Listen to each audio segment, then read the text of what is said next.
Deus tem planos para cumprir em nossas vidas. Essa é a mensagem de toda a Bíblia e é isso mesmo que estamos estudando aqui no Encontro com a Palavra, escrito pelo pastor Dick Woodward e narrado pelo pastor Edson Bruno. Fique atento a mais um programa que o Ministério Cooperativo Internacional leva a você. Com você agora, pastor Edson Bruno.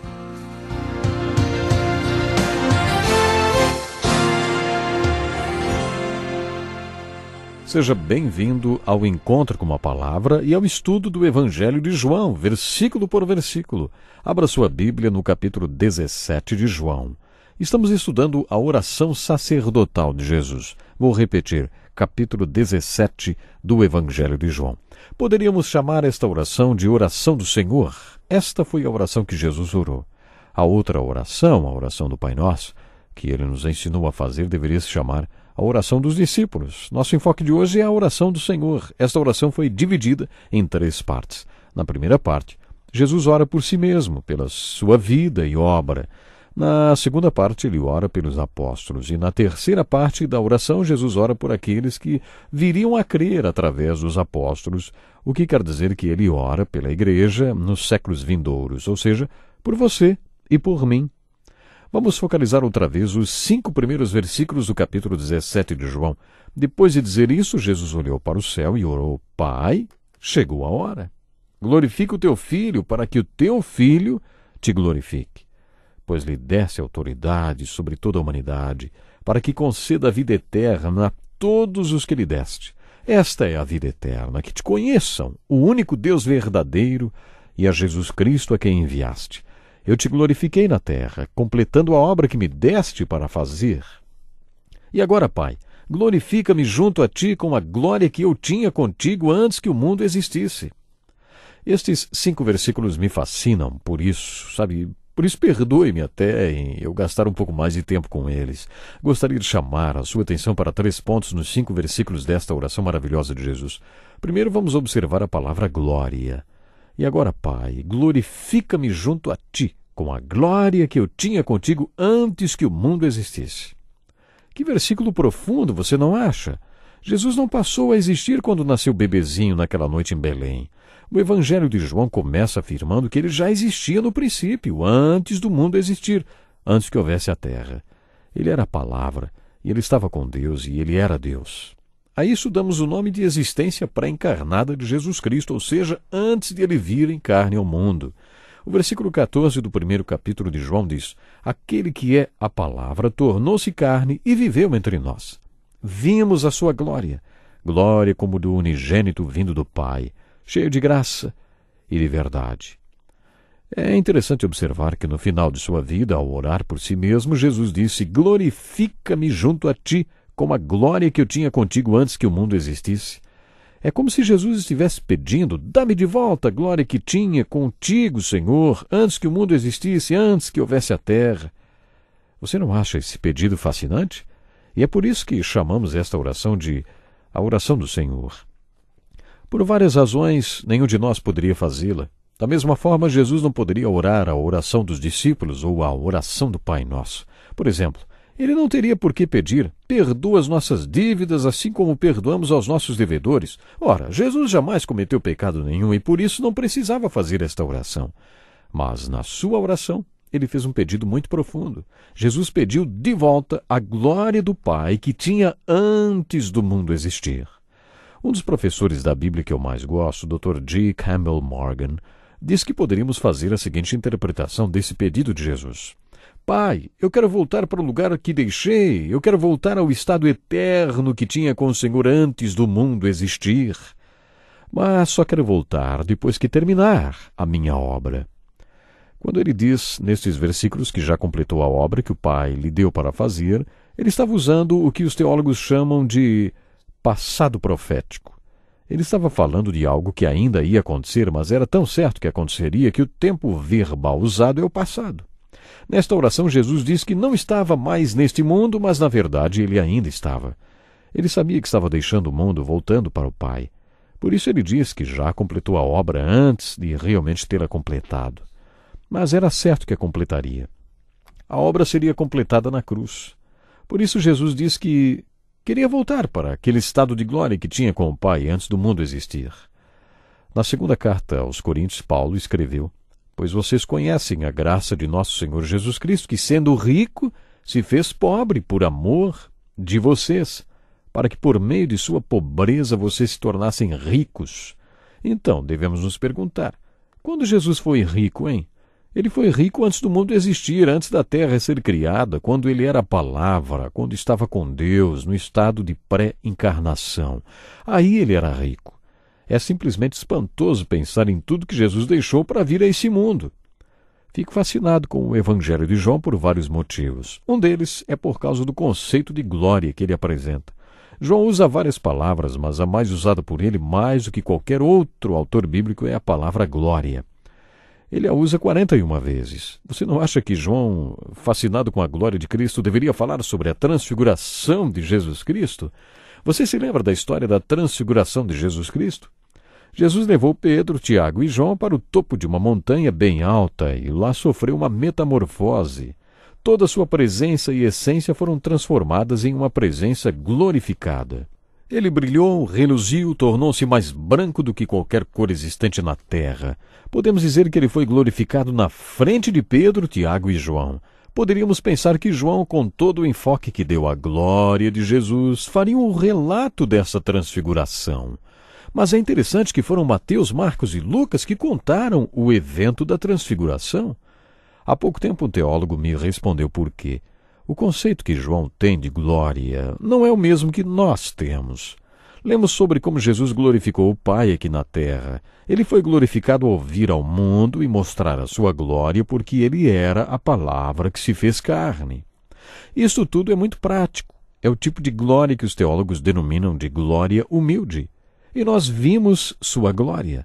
O que quer dizer vimos a glória da palavra que se tornou carne? Ouça esta citação de um teólogo. O que eles viram foi um carpinteiro usando um martelo, um formão e um serrote. Que glória é nisto? Isto é absolutamente comum e não foi diferente com Jesus enquanto ele viveu na terra. Podemos destacar alguns destes momentos de glória, mas, de acordo com o conceito que temos de glória, não consideraríamos a vida de Jesus uma vida gloriosa. Afinal, o que ele fez? Ele pregou para algumas pessoas nos arredores de uma província de um antigo império. Ele nem sequer estava na capital, onde as coisas aconteciam, mas em uma remota área do interior. Jesus ensinou algumas pessoas, reuniu alguns poucos discípulos, fez alguns milagres, arranjou muitos inimigos, foi traído por um dos seus seguidores próximos, rejeitado por outro, abandonado por todos eles e depois ainda morreu na cruz. Que glória nisto! O que João está dizendo é que a glória verdadeira não precisa provar nada. Ela não está na pompa, nem na ostentação. Tudo isso não passa de brilho. A glória verdadeira é diferente. A glória verdadeira está em outro tipo de serviço. De acordo com João, quando alguma coisa precisa ser feita e alguém que ocupa um posto muito importante deixa o seu lugar importante e se submete a fazer esse serviço pequeno e sem nenhuma honra, essa é a verdadeira glória. Esse é o tipo de glória que está sendo descrita no Evangelho de João. Esta é a glória que vemos em cada uma das páginas deste Evangelho. Desde o início, João não deixou dúvidas sobre a grandeza do Senhor. Ele era a palavra com Deus no início e ele era Deus.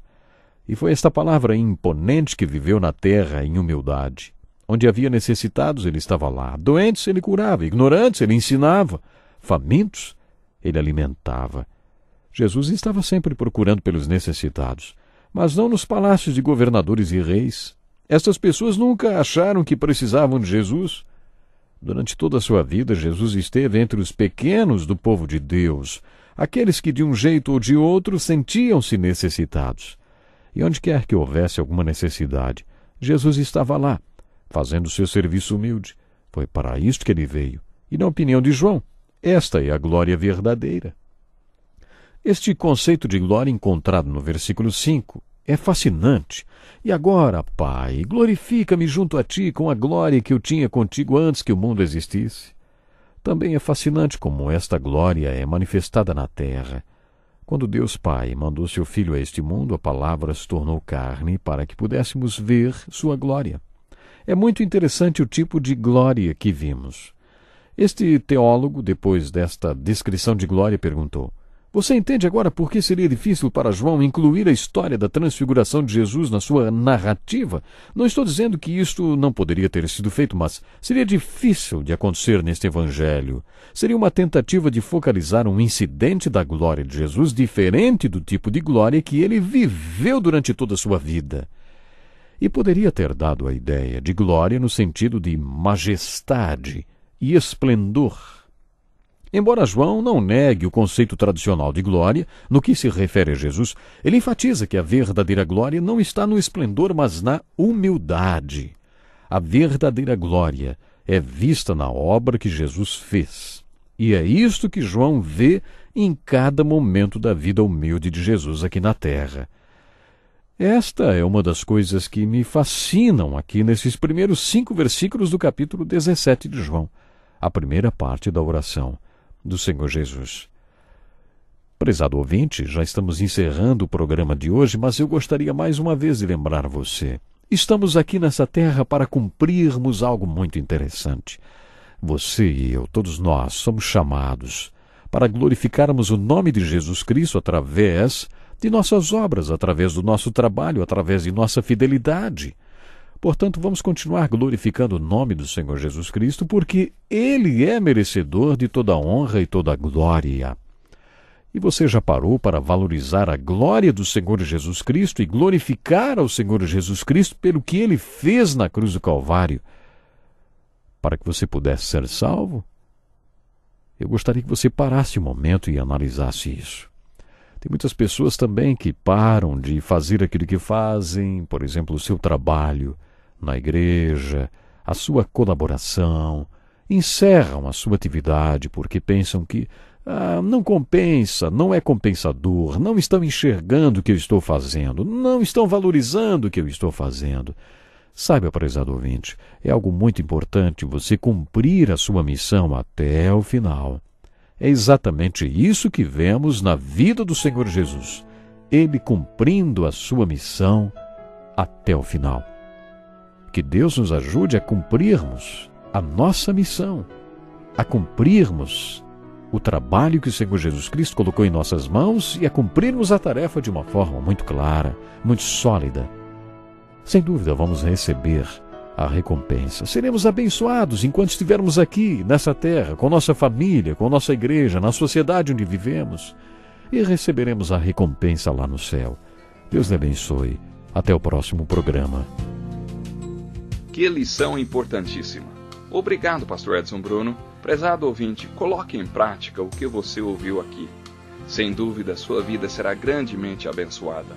Este é um estudo escrito pelo Dr. Dick Woodward, na voz do pastor Edson Bruno. Escreva-nos e solicite o material.